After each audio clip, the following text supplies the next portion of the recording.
Welcome back to The Explainer. If you've ever looked at a perfectly polished scientific paper and wondered about the grueling yet incredibly rewarding journey it took to get there, you are in the exact right place. Today, we are taking on the academic quest. We're going to demystify the rigorous 9-phase journey of academic publishing. It really all starts with one crucial question. How does a mere idea actually become scientific fact? It's a daunting process, right? To a lot of people, it feels like this dry, impenetrable manual of rules and gatekeeping. But today, we're going to transform that intimidating process into an empowering, highly survivable roadmap. Okay, let's dive into this. Here is our 5-act hero's journey for today. We're going to find your research gap, transform that data into a story, face down the peer reviewers, survive the inevitable revisions and rejection, and finally, reach publication and beyond. Act 1. Finding your research gap and setting off on the academic quest. So your very first task? You've got to dive into databases like PubMed, Scopus, or Web of Science using Boolean operators to hunt for a literature gap. Basically, you are looking for a completely novel, unaddressed area in current research. Maybe you notice inconsistent results across a bunch of studies, or understudied populations, or maybe the methodologies are just outdated. You'll use tools like a literature matrix and frameworks like Pico or Finer to formulate your hypotheses and pinpoint that exact gap. Once you've actually found your gap, you must choose your weapon for the quest. Are you going to go with a quantitative methodology, dealing with experiments, surveys, and hard numbers? Or maybe a qualitative approach, really focusing on interviews and ethnography? You might even mix them up, or use computational and theoretical models. The goal here is to pick the exact right tool to answer your specific research question rigorously. Now for the planning and execution phase. And no, you can't just run into the lab and start experimenting. You need to determine your sample size, usually with a power analysis. Design your data collection instruments, and this is absolutely crucial, obtain your ethics or IRB approval. Here's a massive pro tip. Pre-register your study on a platform like the Open Science Framework to reduce bias. While you're executing all this, you've got to monitor for attrition or technical failures and log absolutely everything in a version-controlled lab notebook. Which brings us to Act 2, transforming data into story, turning raw numbers into a structured manuscript. All right, so you've got your raw data. Transforming that into interpretable results follows a few key steps. First, you clean the data, handling any missing values or outliers. Next up is exploratory data analysis, just to see what you're actually working with, followed by applying inferential statistics, think t-tests or ANOVAs, to confirm your hypotheses. Finally, you compile everything into clean tables and figures. Now, a really important point here is making sure you store all these outputs in a completely reproducible way, using tools like R Markdown, Jupyter Notebook, or SPSS syntax. And now you actually have to write the thing. You're going to use the IMRAD structure. IMRAD literally stands for Introduction, Methods, Results, and Discussion. And it is the absolute gold standard framework for empirical research manuscripts all over the world. Every single section of this structure has a highly specific job. Your introduction moves from broad context all the way down to your specific gap. But pay really close attention to the methods and results sections. These have to be written completely objectively and neutrally.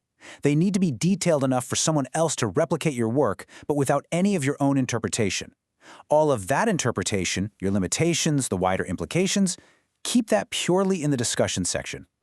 Notice this recommended writing order. We actually suggest writing the methods and results first. Why?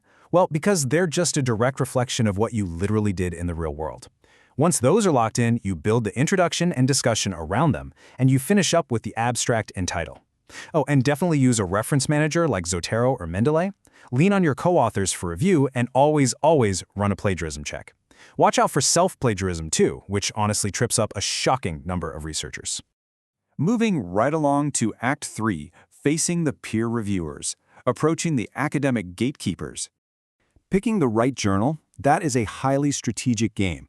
First, check their aims, scope, and target audience to make sure your paper is actually a good fit. Check out their impact metrics, like the journal impact factor. But please, keep your radar on and avoid predatory journals. You'll also want to review their open access options and any article processing charges. A really smart strategy is using tools like Elsevier Journal Finder or Jane. And of course, take the time to read recent papers from your target publication just to get a feel for their style. When you are finally ready to submit, you need to prepare the perfect submission package. This includes your fully compliant manuscript, which sometimes needs to be blinded or anonymized depending on the journal, along with a really strong cover letter highlighting your paper's originality.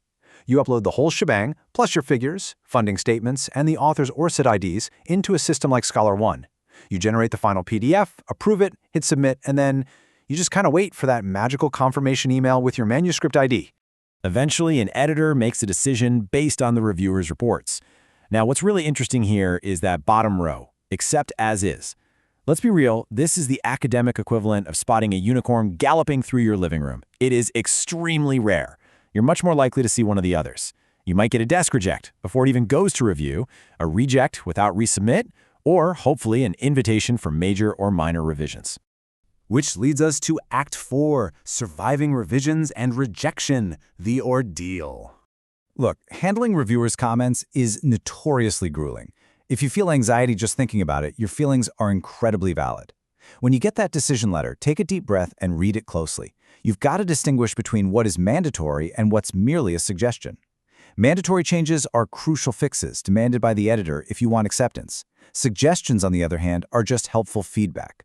If a suggestion is methodologically unsound for your specific study, you can absolutely, politely, and logically rebut it. Let's talk mechanics for preparing your revision. Your absolute best friend here is the point-by-point response letter. Organize it as a highly detailed table or a numbered list that addresses every single comment. As you make your edits, use track changes in Word or highlight your changes in LaTeX. Honestly, don't be afraid to color code different revisions if it helps the editor see exactly what you've done. Make it easy for them. Then submit that clean, revised manuscript and your response letter on time. But what if it's a straight-up rejection? Well, remember this. Do not take it personally. Many good papers are rejected. This happens to literally everyone in academia. If you get rejected, mourn for a minute, then objectively look at the feedback. Reformat your paper for a different journal with a slightly different scope, and resubmit it fresh. The quest continues. Let's move to the final act and see how this all builds. Act 5, Publication and Beyond, the Triumphant Return. 48. That is often the incredibly tight, ticking clock turnaround time you get once your typeset proofs finally arrive. You'll sign your copyright or open access agreement, and then you typically have about 48 hours to carefully check those proofs for any essential copy editing errors or missing figures. Remember, you aren't rewriting paragraphs here, you're just doing the final, crucial polish before it goes live to the world. And you might think you're done once it's published, but nope. You're just entering a new phase, post-publication impact. Now you need to promote your work on platforms like LinkedIn, Twitter, and ResearchGate. Make sure to update your ORCID list, and crucially, deposit your data and code with a DOI in repositories like Zenodo or Dryad. Keep an eye on your citations, engage in post-publication peer review on platforms like F1000 Research, and respond to comments. Why does all this extra work matter? Because maximizing your visibility on open platforms maximizes your actual contribution to human progress. Every single published paper, every paradigm-shifting theory, every groundbreaking discovery you've ever read about, it started exactly where you are right now, at the very beginning of a literature review. We've walked through finding the gaps, structuring the data, surviving the reviewers, and reaching final publication. The map is in your hands. So where will your research quest take you? Get out there and start exploring. Catch you next time on The Explainer.